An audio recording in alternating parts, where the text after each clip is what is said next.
input tersebut. Iya, terlebih dahulu. Baiklah, di sini saya akan menjelaskan dari praktikum 7. Sebelumnya, perkenalkan nama saya Cahaya Selain dengan NIM 11S24017. Misalnya cek apakah ID ini Adapun tujuannya yaitu yang pertama, yaitu paradigma OOP, yang dimana ini akan membangun aplikasi dengan pendekatan Object Oriented Programming. Yang kedua yaitu arsitektur berlapis, yaitu menerapkan pemisahan kode ke dalam layer entity, repository, service, dan view. Yang ketiga yaitu untuk memvalidasi data yang akan mengimplementasikan validasi input untuk memastikan integritas data. Yang keempat yaitu penanganan error menggunakan exception handling untuk mengatasi kesalahan secara elegan. Yang kelima yaitu penyimpanan data untuk mengelola data tugas menggunakan struktur data array dan array list. Yang selanjutnya, di sini terdapat struktur kodenya, yang dimana entity itu berisi blueprint, data, to do, dan kelas penanganan error. Yang kemudian ada repository yang akan bertugas menyimpan dan mengakses data to do. Yang selanjutnya ada service, yaitu untuk mengelola aturan bisnis dan logika aplikasi. Yang selanjutnya ada view yang akan menangani antarmuka dan interaksi dengan user. Ada juga util yang akan yang berupa berisi tools pembantu untuk proses input, dan yang terakhir yaitu ada app.java yang sebagai file utama yang menjalankan aplikasi. Di sini tidak sesuai maka akan dilempar ke sini. dapat kita lihat runtime exception. Kemudian untuk bagian repository, ini untuk yang itu di repository. yang selanjutnya yaitu Ini merupakan entity layer dari yang dimana ini merupakan template data untuk membuat cetakan data tugas yang seragam.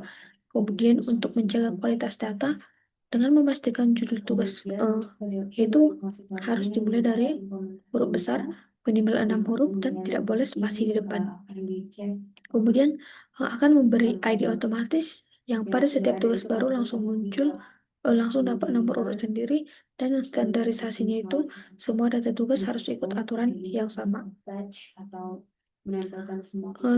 Tujuan utama code ini adalah untuk membuat representasi satu tugas atau to do item yang punya ID otomatis dengan judulnya itu dengan validasi format tertentu dan status selesai atau belum selesai.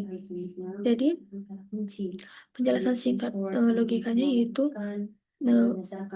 total satelit dan atur ID format, yaitu memberi ID unik otomatis untuk setiap objek baru. Kemudian validasi judulnya pula, nah itu untuk memastikan judul valid, yaitu tidak diawali spasi, tidak diawali huruf kecil atau angka, dan panjang minimal 6 karakter.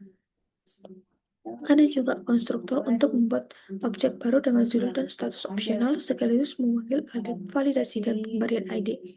Ada getter dan setter yang akan mengakses dan mengubah atribut dengan tetap dan menjaga validasi. Jadi kesimpulannya kode ini adalah blueprint atau kelas untuk menyimpan dan memvalidasi data to do secara aman dengan identitas unik dan aturan penamaan yang ketat. Nah, jika nanti kalau misalnya dia tidak Kemudian yang selanjutnya yaitu ke invalid begitu. Lalu selanjutnya kelas invalid input exception, yang dimana ini akan mendefinisikan tipe error sendiri guna mendeteksi data masukan yang tidak sah. Penerapannya ini di berbagai layar untuk membantu proses penanganan kesalahan menjadi lebih tepat dan terfokus. Ada pula tujuan utama kode ini adalah membuat exception khusus bernama invalid input exception yang akan menandai kesalahan input tidak valid dalam program. Jadi penjelasan logikanya yaitu kelas ini akan menurunkan atau extend runtime exception, yang artinya akan dilempar dan tanpa harus ditangkap oleh uncheck exception-nya. Kemudian konstruktornya itu akan menerima pesan error dan meneruskannya ke konstruktor lewat super pesan Cantarus. Jadi kesimpulannya kode ini berfungsi sebagai pengecualian custom yang digunakan untuk memberitahu bahwa input pengguna itu tidak memenuhi aturan validasi.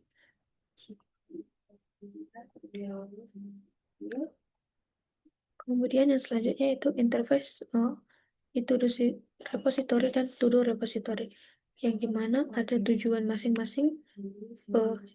To-do repository itu sebagai interface, yaitu kerangka kontrak untuk operasi data to-do, mendefinisikan metode standar CRUD, sort dan search, dan memisahkan interface dari implementasi. Adapun tujuan dari to-do repository sebagai implementasi, yaitu akan sebagai realisasi konkret dari interface to-do repository, mengelola penyimpanan data to-do di memori atau release, dan menangani operasi nyata seperti tambah, hapus, update, cari, dan urutkan data. Intinya, interface sebagai blueprint dan repository sebagai pelaksana yang mengurus semua operasi penyimpanan data to-do. Kemudian yang selanjutnya di sini yaitu service, yang dimana itu do service dan to do service. Itu do service-nya itu adalah sebagai interface yang mendefinisikan kontrak untuk layanan to do dan metode-metode yang harus ada.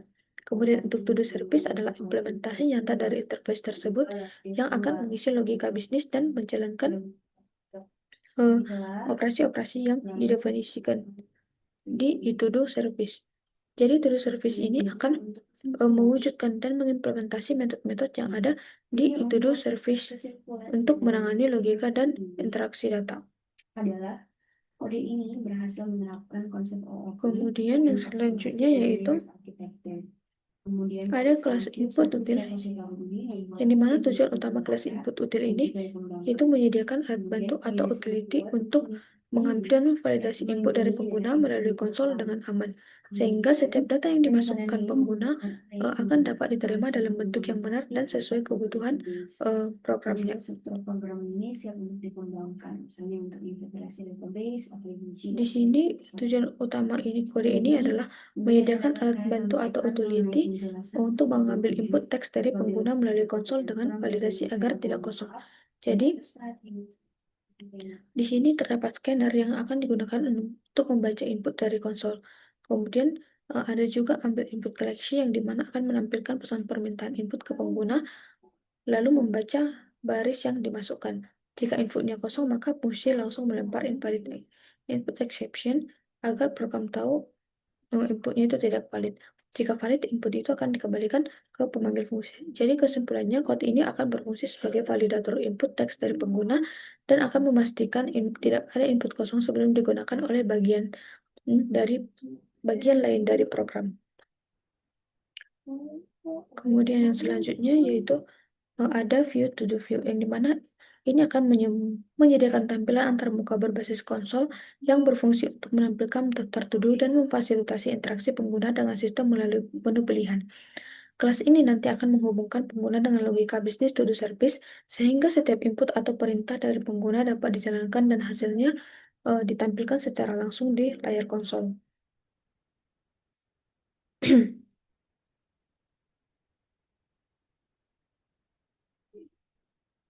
Kemudian yang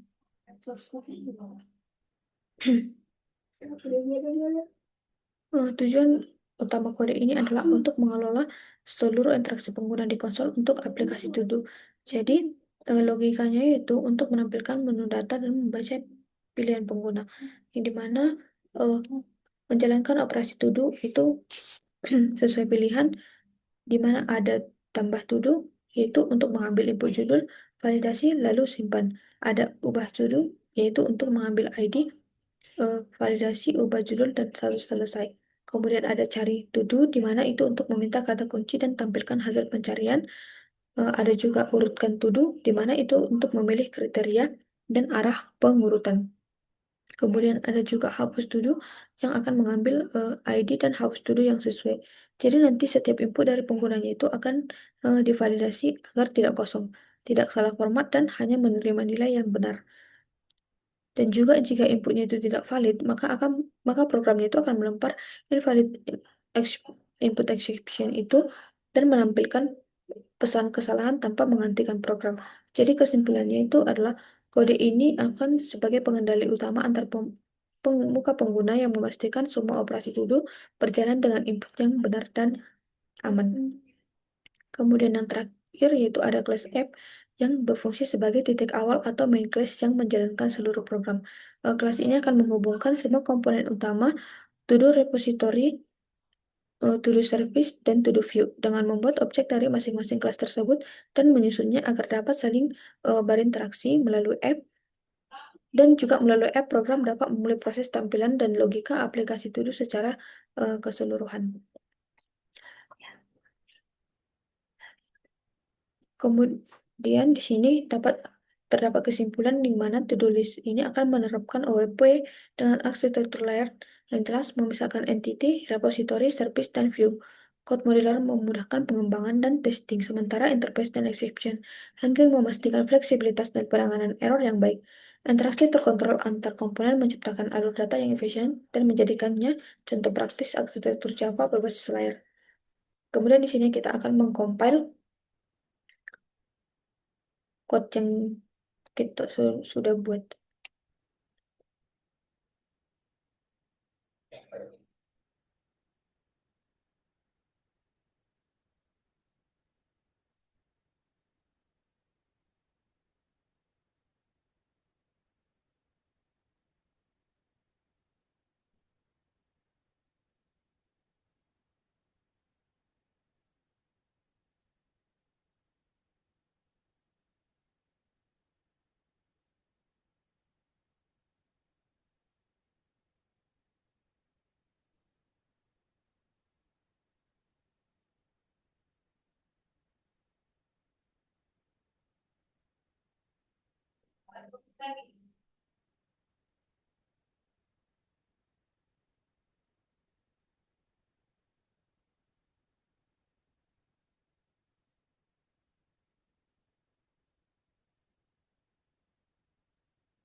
Jadi setelah kita memasukkan inputnya itu, maka ini adalah hasil yang diharapkan dan itu sudah sesuai dengan modul.